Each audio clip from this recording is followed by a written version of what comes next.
Hello दोस्तों, हमारे YouTube channel पर आपका स्वागत है। आज की हमारी कहानी बड़ी ही रोचक है।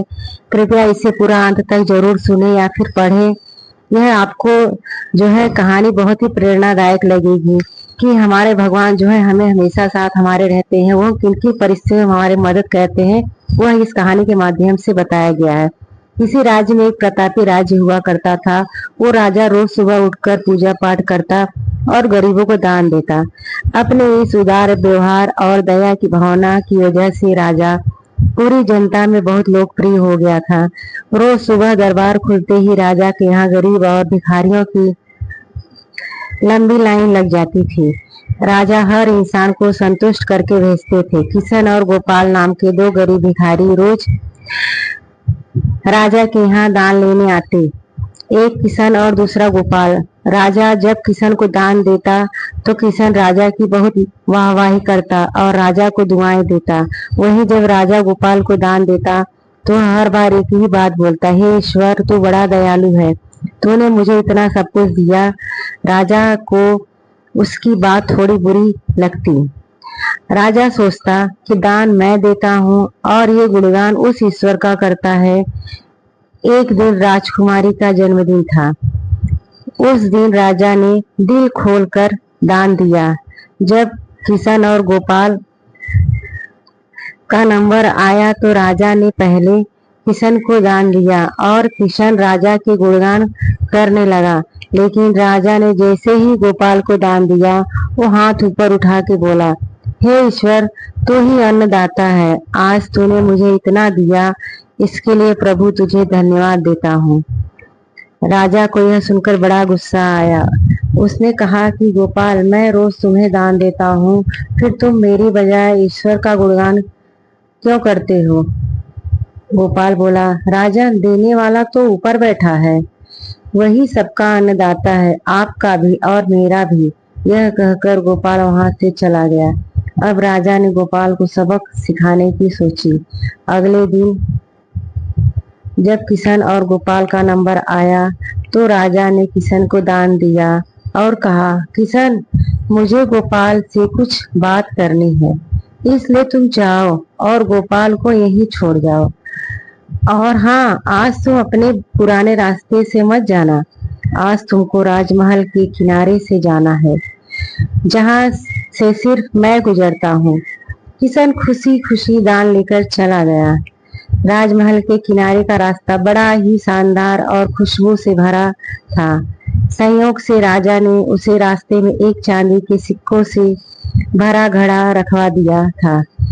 लेकिन किशन आज अपनी मस्ती में मस्त था। वो सोच रहा था कि राजा की मुझ पर बड़ी कृपा हुई, जो मुझको अपने राजमहल के रास्ते से गुजारा। यहाँ से तो मैं अगर आंख बंद करके भी चलूं तो भी कोई परेशानी नहीं होगी। यही सोचकर किशन आंखें बंद करके रास्ते से गुजर गया। लेकिन उसकी नजर चांदी के सिक्कों से भरे घड़े पर नहीं पड़ी। थोड़ी देर बाद राजा ने गोपाल से कहा कि अब तुम जाओ, क्योंकि किशन अब जा चुका होगा। लेकिन तुमको भी उसी रास्ते से जाना है जिससे किशन गया है। गोपाल धीमे कदमों से ईश्वर का धन्यवाद करते हुए आगे बढ़ चला। अभी थोड़ी दूर ही गया होगा कि उसकी नजर चांदी के सिक्कों से भरे घड़े पर पड़ी। गोपाल घड़ा पाकर बड़ा खुश हुआ। उसने कहा, ईश्वर, तेरी मुझ पर बड़ी अनुकंपा है, तूने मुझे इतना धन दिया। और वो घड़ा लेकर घर चला गया। अगले दिन फिर से जब गोपाल और किशन का नंबर आया तो राजा को लगा कि किशन घड़ा ले जा चुका होगा।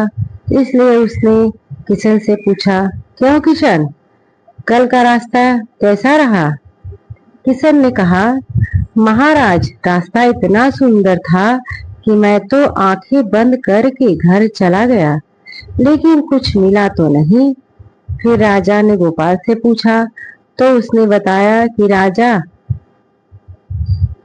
कल मुझे चांदी के सिक्कों से भरा एक घड़ा मिला, मुझ पे बड़ी कृपा हुई। राजा किशन से बड़ा गुस्सा हुआ। उसने कहा कि आज मैं तुम्हें धन दूंगा, बल्कि एक तरबूज दूंगा।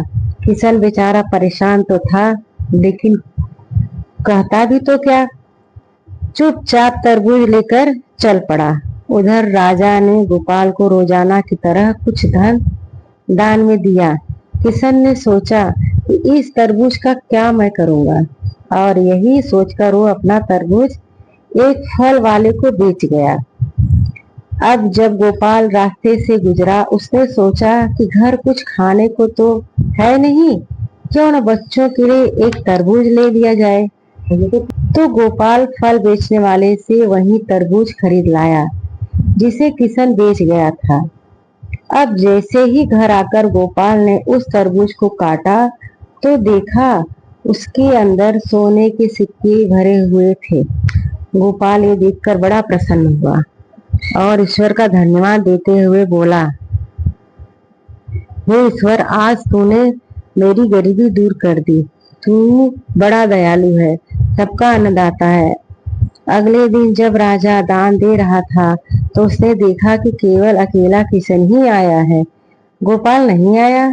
उसने किशन से पूछा तो किशन ने बताया कि कल भगवान की कृपा से गोपाल को एक तरबूज मिला जिसके अंदर सोने के सिक्के भरे हुए थे। उससे गोपाल तो अब धनी व्यक्ति बन चुका था। किशन की बात सुनकर राजा ने भी अपने हाथ आसमान की ओर उठाए और बोला, हे ईश्वर, वाकई तू ही अन्नदाता है। मैं तो एकमात्र जरिया हूँ, तू ही सबका पालनहार है। राजा को अब सारी बात समझ आ चुकी थी। कृपया इस वीडियो को ज्यादा से ज्यादा शेयर करें। धन्यवाद। YouTube चैनल पर मोटिवेशनल कहानियों से जुड़ने के लिए वीडियो को लाइक करें और चैनल को सब्सक्राइब करें। आप सभी का दिन शुभ हो। कृपया यह कहानी आपको कैसी लगी हमें कमेंट करके जरूर बताएं।